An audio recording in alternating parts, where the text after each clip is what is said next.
cheerlead, not babysit.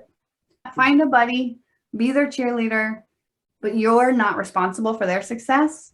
And in fact, you are responsible for your success. So at the end of the day, if you want to do this thing, you have to want it bad enough to be uncomfortable and get through that fear. You're listening to the Azreia Show.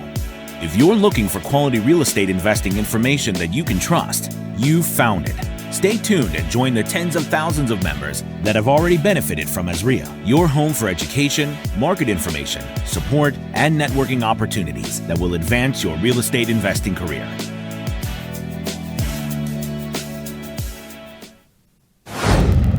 Hello, Arizona family. Welcome to another episode of the Azreia Show. I'm Marcus Maloney, and I have Mike Delpreet with me. And on today, hey, Mike, on today, we have an excellent episode that we want to share with you guys. So, Mike, just a quick question, man. We have quite a few things coming up with Azreia.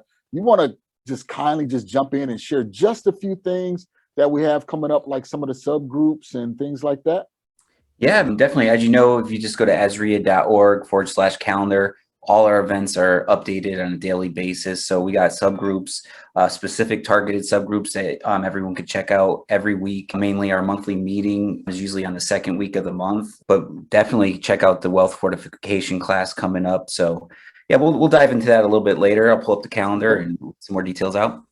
All right. And the reason why I brought that up is because today we want to talk about education and accountability, and how you can work with a partner or work in a group in order to hold yourself accountable so you can be more productive. And we have a very special guest today. Her name is Beka Shea. Beka has done over 60 flips, over 120 wholesale deals. She's the accountability expert, and we're going to dive in deep with her on today. And also, she's a veteran of the U.S. Navy. So awesome. She will be diving in with us, and we're going to be talking about accountability on today. So Beka, welcome to the show. How are you? Hey, Marcus, it is so good to see you. It's been a hot minute since we've chatted, and your smile just always makes me happy to see. So I'm glad to be here. Man, I am so excited. I'm so excited, and I'm glad you get a chance to meet Mike on today. And Mike, he's an integral part of the REIA here, and Azreia, if most of you guys don't know, is one of the most influential REIAs across the country. So we wanted to bring someone in to talk to our listeners today about accountability. But before we do that, Beka, kind of give us a little backstory about who you are and what you're doing and how long you've been doing it. Sure. So my background is that I grew up in rural Pennsylvania and fourth daughter, number 4 on a 4. So thankfully my sisters had broken my parents before I got there. But I grew up and I wanted to be a fighter pilot. And so I went into the Navy and it was great. I got my scholarship to go to school for engineering. I got in the Navy, all of this trying to lead up to becoming a pilot. And then my eyesight disqualified me and I wasn't able to become a pilot, but I did get to go to flight school for a little bit. And so then I kind of pivoted and I was like, well, I have this engineering degree and maybe that's the path for me to go down, right? So I got out of the Navy. I served my 4 years, got out, became a mechanical engineer doing energy efficiency work, which was really fun. It's actually super interesting work, but I was traveling all the time and I was working kind of just tons of hours. I was getting emails, like the kind of corporate cage, right? Of like the 10 p.m. email and the 1 a.m. email and the read these documents by Monday. Here's, and I was pregnant with my third daughter and I thought, I've always wanted to do something else and time freedom is really important to me. And I actually loved my company, but it was just, there was no way to break that culture there. And so when I had my third daughter, I said to my husband, I was like, we've talked about rehabbing a house. We're both pretty handy. That's our love language, is doing house projects together. So I was like, let's just, while I'm on maternity leave, I'll buy a house and I'll give it a shot. I'll go back to work afterwards, while it's on the market, and let's just see. So that's what we did. Okay. And I got started through a REIA. I was living in Tampa at the time. And I remember being so terrified to take the step to go to that first REIA. Like I was like, I'm going to walk into that room and everyone's going to know I'm an imposter. And for anybody listening who's afraid of that, they will not. And even if they know you've never been, that actually will make them even more welcoming. So don't let that be the reason you don't go. Absolutely. So I was scared to go. And so my neighbor at the time, she was like, I'll go with you. I think rehabbing sounds kind of cool. So I grabbed a buddy and we went to this REIA. And by the end of that night, I felt empowered and educated and like, this is something I could actually do. And then that began this journey since 2013, where I've rehabbed 60 houses and I got into wholesaling. I have a portfolio of rentals. I've invested in some apartment syndications. Like, it's crazy. Like, Wow. if you would have told me when I was driving is where I would be 8 years from then, I would not have believed you. So it all started by you going to the REIA in Tampa. And I'm pretty sure that a lot of people here in Arizona have those same fears. They figure, well, if I go to the REIA, I know everybody there, they're doing massive deals, they're doing this and they're doing that, and I'm not doing anything, and I'm gonna feel like an imposter. Well, Beka just showed and shared with you guys that come anyway, and you'll definitely feel empowered. Yeah, grab a friend if you need that to go to get there. But, my biggest takeaway was that everyone in that room, they were real people who came from all different walks of life and who came together over this common desire to be a real estate investor. And I think what you find is that the motivated people, they gravitate to each other and then they do stuff. So if that's you, stop waiting. Yeah, because for me, when same scenario, I remember going to here in Arizona, watching Alan speak on stage, and they're talking about so much different topics, and they're so well educated, and you're sitting there new like, when will I ever get there? It's going to take forever. Is this even possible? And and I just found that the support of people, they're successful and they want to share that real estate changed their life, so they know it could change for you. So it's actually a very helpful situation. Yeah. So being a newbie, Beka, going to that first REIA meeting, I know you left feeling empowered. What did you do in order to take action, in order to start on that first deal? One of our mutual friends, Andy McFarland, he's like the king of wholesaling, right? Just the sweetest guy in the entire world. And yes, I could never get enough of his kind of pep talk of like, give yourself permission to succeed. And he's like, write it on a piece of paper. I give myself permission to flip a house or to buy a rental or to do a wholesale deal, right? Like, you're worthy of it. So I think I left the meeting with that. I gave myself permission to actually consider this was possible, but I was still terrified. I didn't know what the next step looked like. And we're driving across this. I mean, there's this huge 5-mile bridge from Tampa to Safety Harbor where I lived. And as we're driving back, I remember talking to my neighbor who came with me, and I was like, I think I can do this. And she was like, I kind of think I can do this too. And I was like, want to do it together? Like, make it less scary. And so that she was really my first accountability partner, because we both committed there. Like, I couldn't just go home and let it die. Somebody was going to come ask and say like, well, are we doing this or not? and that's so important. And like you said, Beka, that's so empowering, because now, as far as accountability, we let ourselves down all the time. And we have no one to say, well, you didn't do this, you didn't do that. Yeah, you could beat yourself up, but it's nothing like being accountable to someone else. So guys, if you're out there and you're just getting started, go to that meeting and find someone that have similar interests and say, hey, you know what? You're just getting started. I'm just getting started. Let's exchange numbers and see how we can empower each other. Yeah. Yeah, exactly. So were you a little bit nervous? So 2013, right? It wasn't the best of times in the real estate market. So what was going through your mind? Or did you just not know? I mean, I knew that we were just coming out of the crash, and I saw literally the development I lived in had, I think there was 120 houses. There were probably 15 that were foreclosed and vacant. And by the way, I wish I'd kept my house there because it's crazy. Anyway, so I knew, and I just kind of felt like I'm a very practical person, up market, down market, whatever. There's always ways to make money. You just have to be paying attention and constantly learning about what's happening around you. So in fact, the most successful investors I know are ones who pivot, every year or 2 years. They pick their heads up, they look at what's happening, and then they move. And the ones who fail are the ones who are like, but this marketing channel worked for me 18 months ago. And they just keep throwing money at it. And you're like, well, it's not now. Like RVM and texting, like ringless voicemails and texting, they were the hotness like 2 years ago. I mean, it was amazing. And now you get, how many random text messages do you get from people who are like, act like they know you? Yeah. Yep.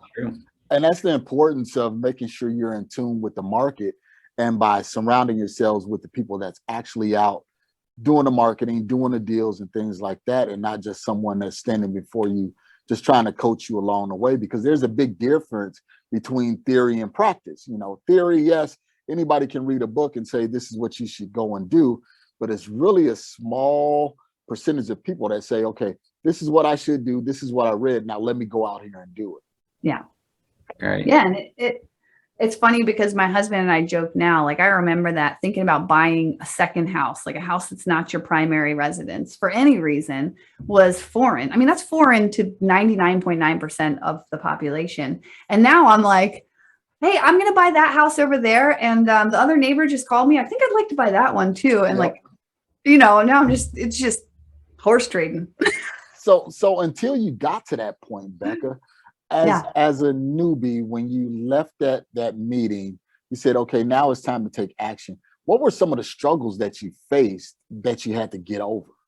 I really wanted to go down the route of, I'm an engineer, right? So in that analysis paralysis thing where I tried to think through everything that could have gone wrong. And I'm not sad about that, but like, I remember even just partnering up with her. Like a lot of people just be like, you want to partner on a house? Cool.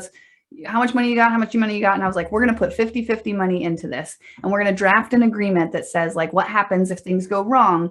We'll go to arbitration. Like I went to Rocket Lawyer and drafted it. And like, because I didn't want to get into something messy. So I think that was not a form of procrastination, but it easily could have been. Or even just like getting the bank account, forming the LLC, like those things I see in early investors a lot. They use those as excuses to not take action. Because the next step after that came, we were like, all right, we've got all the things in place. Now we need to go see some houses. And we did it separately. We both did our own searches. It was just like, whoever finds the deal first, we'll buy it. And I remember putting in that first offer and I was like shaking because I thought, what if it gets accepted? Like you at some point you switch from the, like, I can't do this, you know, fear to the, oh, I can do this. What if I do this? I remember that moment like crystal clear. I can picture the house. This is what I want to do and it might work, and you're nervous. It might work. It works actually. Yeah. And I've seen people sabotage themselves at that point in the process too, where they're like, they've checked off all the roadblocks to real forward action, and then they just panic and they shut down. I think that happens with like everything, right? So it's like you're so scared for that first deal, then all of a sudden there's times when it's like, wow, I got 3 deals going, right? And then it's like, that was nerve-wracking at that time. You keep breaking these boundaries, and then you always look back and you're like, why was I even scared? You know? So it's cool. I think the fear is real. I mean, there's good reason to be concerned, but you have to, at some point you have to say like, this fear is valid and I accept the consequences. Let's go. So, and even in this podcast, and I want to speak to the experienced investors also, this podcast is not just for newbies. This episode is not going to be just for newbies, because as experienced investors, there's some things that you have to hold yourself accountable and have accountability groups to help push you to the next level. So I want you guys to make sure you stay tuned in, because Beka is really going to share some things with us that's going to help you as professionals that's in the industry already kind of push yourselves a little bit further. So Beka, real quick, explain to us why accountability is so important. Sure. Well, a little bit of my journey, because I've heard once that people will not listen to a speaker unless they deem that they're valid to listen to. So I started flipping in 2013. I did 3 houses the first year and 6 the next, and then 12. And then I set a goal to do 12 after that. And I started with a REIA, and then I went to like a 3 or 4 day training. I think it was $3,000 maybe or something, to get me started, to really teach me the basics. And I'm not saying your listeners have to do that, by the way. That's just my journey. And then after I had proven, like, proof of concept to myself that I could do this, I set this goal that I wanted to flip 1 a month. And I was kind of at a loss of where do I get that skill set. So my roommate from flight school, Bill Allen, who now runs 7-Figure Flipping, had joined the 7-Figure Flipping Mastermind as a non-employee member. A member, yep. And he called me from the first meeting and he was like, because we had been talking like 2 or 3 months previously, and we had formed an accountability group. He and I said, hey, my goal next year is to flip 1 house a month. And he was like, I want to do some more deals too. Why don't we? And I was like, why don't we just hop on a call once a month, you and I, and we'll just check in with each other. And so we did that for, I think, 2 or 3 months. And the 3rd month in, he joined this mastermind and he called me from the first meeting and he's like, this is what you need. You need to be surrounded by a peer group that will like just pour into you and lift you up and like open the doors to everything they're doing. And I did not want to do it. It was very expensive. It's $25,000 to be a part of this mastermind. And he is a total tightwad, by the way. Mm-hmm. So I was like, if this guy who I know, like, and trust says it's worthwhile, who I know doesn't spend money frivolous, maybe it's worth it. And I was like, well, if this helps me, if I know I'm in a place where I have mentally committed to taking the actions that I have to do to get to where I want to get to, then this is a no-brainer, right? 1 more deal is $25,000. If I just do 1 more deal this year, it makes sense. Yep. So I joined that group and it was great. It was like early 2016. And probably a couple months in, like after my 2nd meeting, my brain was so blown up that I didn't know how to process everything that I had learned at that meeting. And so I came back and I reached out to I'd read the book, The 12-Week Year, which talks about setting these 12-week goals, like stop thinking in an annual cycle, just focus on the next 12 weeks. And so I read that book and I talked to some of the people in the group and I said, does somebody want to do this with me? Like, it's a weekly accountability. And that was the first one that I did. And they grew from like 5 or 6 people to 30 people to 60 people to like the last session we did had almost 200 people in it. And doing these small group accountability sessions where just once a week you get together with the same 6 to 8 people. Marcus, you did them. Yep. Yeah, a question about that, because, you know, I've seen a lot of accountability groups through the years, right? And they always seem to fizzle off.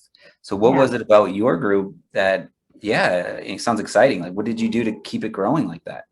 Well, I'll tell you, we have almost consistently a 40% attrition rate from people who sign up to people who, like, in week 4 or 5 realize they don't actually want someone to tell them that they're sucking, or they go through a life circumstance or something happens, or they get distracted by some other shiny object. People think they want accountability until they get it.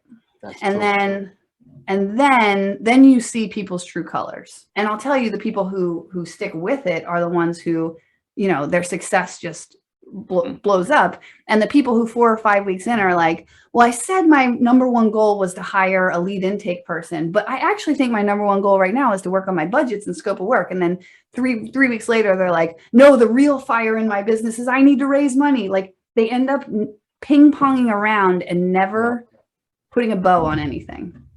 Well, and that's the importance of, you know, having accountability, is because then you can have that leader to say exactly what you said, Beka. Hey, you're ping-ponging all over the place. 1 week it's this, the next week it's that, 1 week is this.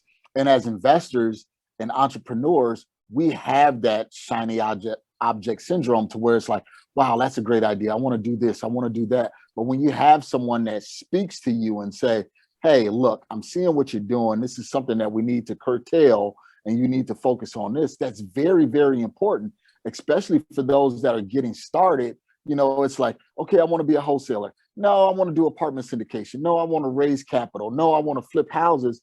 And they have all of these things that they want to do, but then they absolutely do nothing. Yeah. Or they do things just enough to hurt themselves and lose money. And then the second that they lose money, instead of taking those lessons that they learned and pushing through and actually leveraging that knowledge to make more money, they get scared and they go into some other route. And then they don't put the right attention into that. And then they lose money there. And then they go into some other route. And it's like 2 years later, and they just have a string of broken hearts behind them. So let's hear a brief word from our sponsors, and we'll be right back. A supporter of today's Azreia show is Azreia Business Associate, Boomerang Capital Partners. They're coined as the best flip and lender, providing financing solutions to help fund your next fix and flip project. For more information, visit boomerangcapital.com. So Beka, let's do this. Let's go over 3 things that someone can do to either find that accountability partner, and once they find them, what should they do?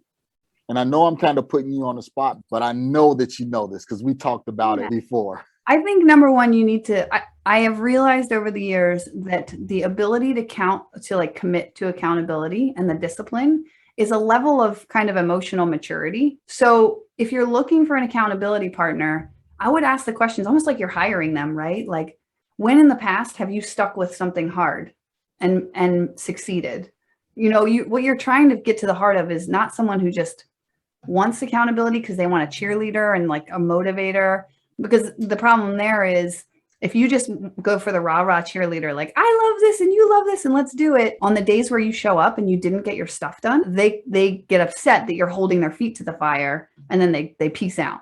So you need someone, it's going to get tough and studies have shown that our brains can really only focus, normal people, for like 90 days. Entrepreneurs, it's like 4 weeks.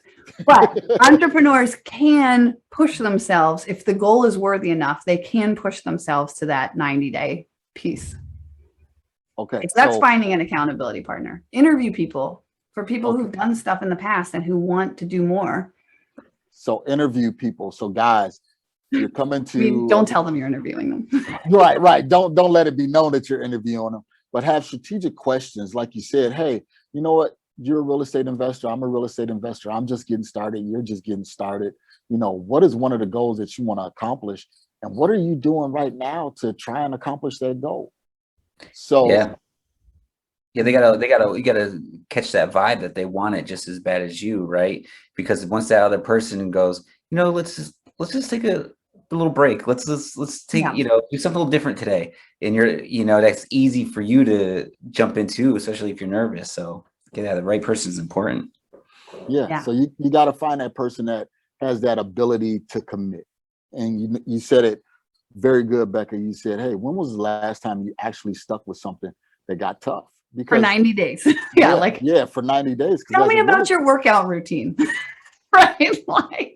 Absolutely. Because as a real estate investor, it gets difficult. You have times where you want to punch a hole in the wall, then you want to go and cry, and then you want to go and laugh.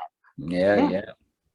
So, okay. And then what else, Beka? How can we track, if we're being accountable and when we're working with that accountability partner? I know goals are key, but you got to have objectives along the way. So what are some of the things that we can do? Let's just use hypothetically, I want to flip a house in the next year, 2022. I'm a newbie. I'm getting started. I want to flip my first house. What's some of the objectives or accountability measures that we need to put in place? All right, there's a lot to this question, but it all starts from the place that, number one, you can control your actions, but you cannot control the outcome, right? I can get in my car to drive to work, but I can't actually guarantee that I'm going to get to work. I could get hit by a car on the way there. I could get sick. Something could happen on the way, but the best way for me to guarantee that I actually get to work, the like most likely way for me to get to work each day is to actually get in my car and drive to it, right? Mm-hmm. So I can control the action. I can't control the outcome, but if I do the action enough, I should get the outcome. Does that make sense? Mm-hmm. Makes logical sense. Yeah. Yes. So a lot of people get fixated on the outcome. I haven't rehabbed a house. I haven't rehabbed a house. I haven't rehabbed a house. And they get this negative talk track happening in their head, when in reality, they just need to scale it back to the thing that they can control, which is like, I'm going to make 3 offers this week. Did I make 3 offers this week? That's the action you can control, the small piece of it. And then the other thing that I talked about this at Flip Hacking Live, I think 2 years ago, my presentation was on accountability. And I talked about DVPGA, like that's my framework.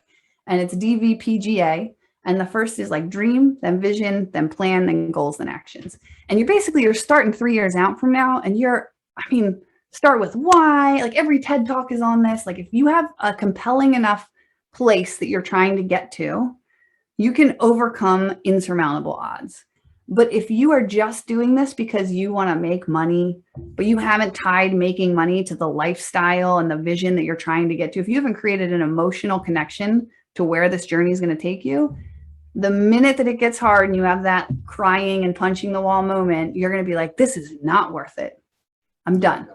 So before you even get down to that daily action, you got to really think about, why are you doing this? Like, not just in the I want more money or whatever, but like, what is that money going to enable you to do We had one guy in our group who I actually just reconnected with him. He's one of our alumni.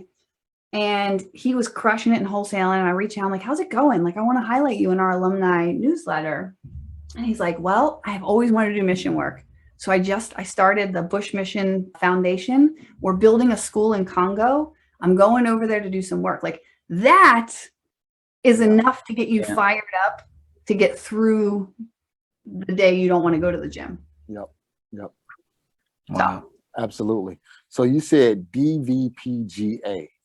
So give it to us one more time. Dream, vision, plan, goal, action. So a dream is like 3 to 5 years. What do you want to do? I want to be financially free, but so that I can spend time with my family. And then if you get really crystal clear, that's your vision. And that's where people have like their vision boards, or, they'll write it out. They'll have their notes of like, I am, I do, I become, whatever. Like, it's very detailed. Like, a dream is I want to buy a house. A vision is I want a 2-story, 4-bedroom, 2-bath, yellow house on 2 acres with a stream in the backyard and a stable for horses. Like, that's a vision. Yeah. Buying a house doesn't elicit that same emotional connection as that beautiful yellow 2-story house does. So you guys got to have that goal, and you got to break it down, like Beka said. So if you want to flip a house next year in 2022, what do I need to start doing right now in 2021 to start prepping for that? Do I need to start networking with people, in the REIA or in the community? Do I need to start raising capital? Do I need to start reading books and getting educated? That's some of the things that you need to start on first. Yeah, let's take that. So that would be your plan. The plan is the 1 year, right? Like, I have this dream of financial freedom, and I can tell you my vision of what I'm going to do with that financial freedom. But then the plan is like, okay, let's put a stake in the ground 12 months from now. What do I got to do to get from here to there? I'm going to flip a house. In 1 year, I will have flipped a house. And then you break it down. You're like, well, I have to learn how to do it. I have to build my stable of contractors. I have to actually get the house. So I have to evaluate things, right? And then I got to sell the house. You could just start with that. Like, there's a lot of things. There's like, they call it the big domino. What's the one thing that you do that will force you to do everything else? Get that house under contract. Yep. I'll tell you, you will find contractors. You will. Like, that's the thing that lights a fire. So if your goal is to flip a house in 1 year, I'd say you need to get a contract. And in order to get a contract, you got to make offers. And that's the same for wholesalers, by the way, too. Yeah. Yep. Make offers. Is there anything from the military that you learned that helped you with your accountability in the future that you would share? Or I think that, like, from the military, I can't tell, like, the military people do really well with accountability. Yeah. And I don't know if it's a chicken or an egg thing, like, we're the type of people that are drawn to the military, so we do well with it, or if the military taught us something. But you know that phrase, how do you eat an elephant? Mm-hmm. One bite at a time. To me, that is the fundamental of accountability. Is like, if I spent all day thinking about where I want to be in 5 years, I would short circuit. But if I think about where I want to be in 90 days, I can get there. Yeah. And the military does a good job of that, of that project management, looking at like, hey, we have this exercise that we're doing 9 months from now. In order to do that, you need to get these qualifications. You need to get all this health stuff done. Like, they'll give you your wickets. Awesome. So, and one of the things that you said, Beka, and I know Mike said all the time, is that if you want to flip a house, if you want to be a wholesaler or whatever, you got to put in offers, and you got to get over that fear of putting in offers, right, Mike? Yes, totally. Yeah, that's the highest income generating activity you could have in your business, for sure. Yeah. Okay. All right. So, Beka, kind of wrapping up here, we're going to take a brief break. And then when we come back, we want to talk about some things about team management and how you can find your team members. So let's take a brief break. We'll be right back with Beka Shea. Here's a quick update on Azreia's upcoming events. On September 28th, we're having our Phoenix Real Estate Club networking meeting. On September 29th, we're having our Fix and Flip subgroup. October 5th is our Prescott subgroup meeting, and October 7th is our Income Property Owners subgroup meeting. For more information and to register, visit azreia.org/calendar. This episode of The Azreia Show is brought to you by Azreia Business Associate, 𝐤𝐤𝐲 𝐓𝐚𝐤𝐿. 𝐤𝐤 Law Group handles numerous real estate matters with a focus on landlord-tenant law in Arizona. For more information, visit their site at zona.law. Okay, we are back with Beka Shea, based out of Philadelphia, Pennsylvania. Yes, she is talking about accountability. And like we said, she's flipped over 60 houses, done over 120 wholesale deals, and she implemented some of these things that we're talking about in her business in order for her to reach that level of success. So Beka, answer this for me. You know, you worked with a team, built a team. What are some of the things that you look for in a team member to make sure that they can be successful and in turn help your business be successful? I love this. So this year at Flip Back in Live, I'm speaking on hiring, and I kind of tested it out on our group yesterday. I did a 2-hour call on hiring and managing a team. So this is very fresh in my head. The first thing about a team member is if they're screwing up, it's definitely your fault. You dropped the ball somewhere.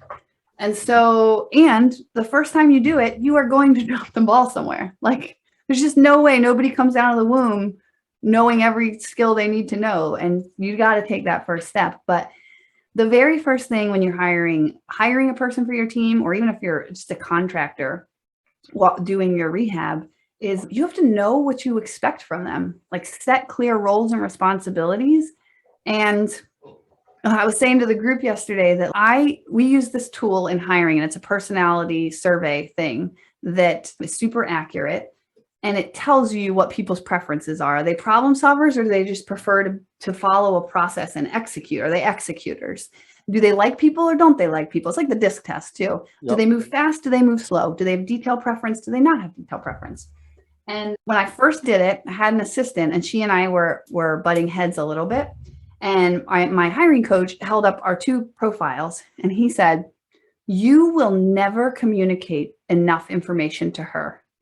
You just don't have the detail capacity that she has. So you're going to say to her one morning, we're going to California tomorrow for 2 days, a 2-day conference on real estate investing, and we're going to learn about rehabbing houses. Pack your bags. I'll pick you up in the morning." She's going to think, why are we going there? How long do I need to be there? What's the temperature? What do I need to pack? What time are we leaving? What time are we getting back? What hotel are we staying in? What are we going to eat for dinner? Is dinner even included? And I wouldn't even think to give all that detail, because I'm like, dude, we'll figure it out. Right. But her role in my life is to manage the details. And I didn't give her any of the information she needed to manage the details. And so if you're listening to this, you're probably an entrepreneur. You're probably like me, where you're like, I gave you 40% of the information, just fill in the rest. Fill in the blanks. But you need to throttle yourself. And so that has been a huge learning lesson for me, is to actually take a breath, spend an hour to write down all the thoughts that are in my head, and to really, again, paint that vision, right? Rehabbing is perfect. The scope of work. I want you to renovate this bathroom, right? I want a new tub. I want you to tile the walls, a single bowl vanity, white. We're going to do all white fixtures. We'll do chrome, or we'll do chrome for our faucets, and tile the floor. Okay, I did not give enough information to get that completed the way that I have it in my head, which is like, I want white subway tile, the small ones on the wall, the 4-inch ones. I also want a strip, and I want that strip 3 feet above the tub. And I want not a shower curtain, I want a door on that. And I want the 4-inch faucet, not the 6-inch faucet. Like, you have to, number one, keep the vision in your head of what you want your team member to accomplish, and then you have to communicate it. And this is my number 1 tip. Do it via video. Because I know a lot of rehabbers hate the idea of sitting down and typing everything out. They just want to be finding the next deal and envisioning how glorious it's going to look. So if you do a video and you walk through the house for your contractor and say, I'm in the bathroom. Here's what I want it to look like. Or maybe you just Google some pictures and you're like, here's a picture of what I want the bathroom to look like, right? That'll save you some pain. Yeah, and that'll eliminate those mistakes, because you can say, hey, look, we went over this, and it's not just words, but it's actual visualization, so they can see it. Yeah. And for referencing later, I suggest make a video for every room in the house, put it in a Google Drive folder, label it like kitchen plans, That way, whenever your contractor hits a wall and they're like, I can't remember, did they say the 4-inch or the 6-inch faucet? They can go back and watch it, and they don't have to sort through 2 hours of your brain dump. Gotcha. Love it. Well, I hope you guys really took something away from this conversation with Beka, especially even you seasoned investors. Like she said, when working with your contractors, you got to know how to communicate things with them, and you newbies, you know, how to just get started. What are some of the things that you can do to start chomping on that elephant just one bite at a time? Because you don't want to try and do too much and then you become discouraged and don't do anything. So Mike, Beka, in parting, Mike, why don't you ask Beka, and I'm gonna put you on the spot. Ask Beka. Ask Beka, what are some of the things that give us some words of encouragement. Well, first off, go ahead, Beka has me now rethinking a lot of the direction I just gave today. So I want to go back and I'm thinking about the emails I wrote. So now I'm kind of stumped right now. So I should be better at it. But yeah, put me on the spot, man. What do you want me to ask? No, I was just gonna ask you, what are some words of encouragement that you can give, those people that are struggling. So Beka, give us some words of encouragement for those investors that are either having that rough patch or just getting started and just don't know what to do. We have a program that's just for getting people to like 0 to 1 deal, right? And I was just reflecting on the past 12 months of this program about what the main issues were. We hired these laser coaches who are experienced investors to have on-demand calls with them. And I got back together with the coaches and I was like, what were the top issues you saw with people in these laser coaching calls? And they were like 100% across the board, it is mindset. It is every time they come to me and they're like, I have a marketing question or I have a scope of work question. It actually, underneath of it all, boiled down to mindset and believing that they could do it. And almost like it was that panic thing, right? Like sabotaging themselves. They would say, I don't know what marketing piece to send out. But the real issue was they were afraid and they didn't know what the next step was. And they didn't necessarily believe in their ability to do it. So my words of encouragement for you are, if that's you, you're not alone. Like, you can do this, and go to the REIA and find a peer, find a buddy who can be your person. And I know that's hard. Like, what are you going to do? Walk up to someone and be like, whatever, but maybe you guys can facilitate in some way, right? Just like introduce yourself to the person next to you. Right? Yeah, no, it happens all the time here. Especially like I said, you brought a friend, like you suggested in the beginning, but I see in the events, like when you see two new people meet each other, they kind of gravitate to each other, then they'll go to the next event together. Yeah. So that happens all the time as well. So it's a good point. Yeah. And then just I say cheerlead, not babysit. You find a buddy, be their cheerleader, but you're not responsible for their success. And in fact, you are responsible for your success. So at the end of the day, if you want to do this thing, you have to want it bad enough to be uncomfortable and get through that fear. Okay, sounds good. Sounds good. So wrapping up, Beka, tell us, how can we find you? How can we get in touch with you? If we want to get more information about accountability or your business and flipping and wholesaling, how can we find you? How can we get in contact with you? I am the membership director now at 7-Figure Flipping. That's how we know each other. So you can email me, Beka at 7-Figure Flipping, BEKA at 7, the number, Figure Flipping, FIGURE, FLIPPING.com.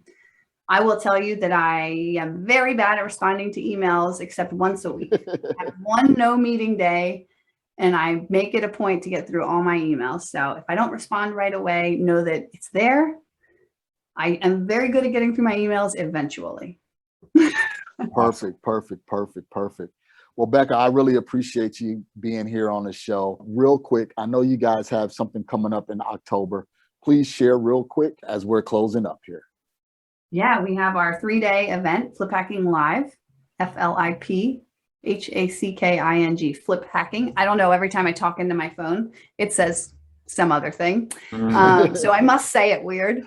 And it's down in Orlando, Florida. So if you're in that area, come on by, grab a ticket and spend some time with us. It's kind of this mix of practical tips and knowledge, even for experienced investors. Like one of our speakers is going to be talking, Andy McFarland's going to be talking about how he's built like, I think he does like $4 or $5 million a year. I hope I'm allowed to say that. And he's done that consistently year over year, in up market, down market. Like, he's got a team that runs it. And he just like, he spends maybe 4 hours a week in his business. So for the experienced people, he's going to be talking about that. Like, how do you build a business that lasts? And then for the newer investors, we're going to be talking like marketing tactics and stuff. But then at the end, we talk about mindset, because it's become abundantly clear that like people just need to give themselves permission to succeed and have the confidence that they can do it. Okay. Awesome. Well, Beka, thank you so much Thank you. again for your time. Mike, thank you. So Mike, you want to roll us on out, man? Wrap up the show? Sure. Let's, thanks again, Beka, for being here. Marcus for always hosting and kicking it off. Like I said, thanks for joining the Azreia show. Head over to the azreia.org/calendar to see the events we have coming up. And that's it for today. Go to their REIA. You won't regret it. All right. Thank you. Thank you. Thank you. Thanks for listening to the Azreia Show with your hosts, Marcus Maloney and Mike Delpreet. We hope you enjoyed this episode. If you found this information valuable, head over to azreia.org and learn more about our community.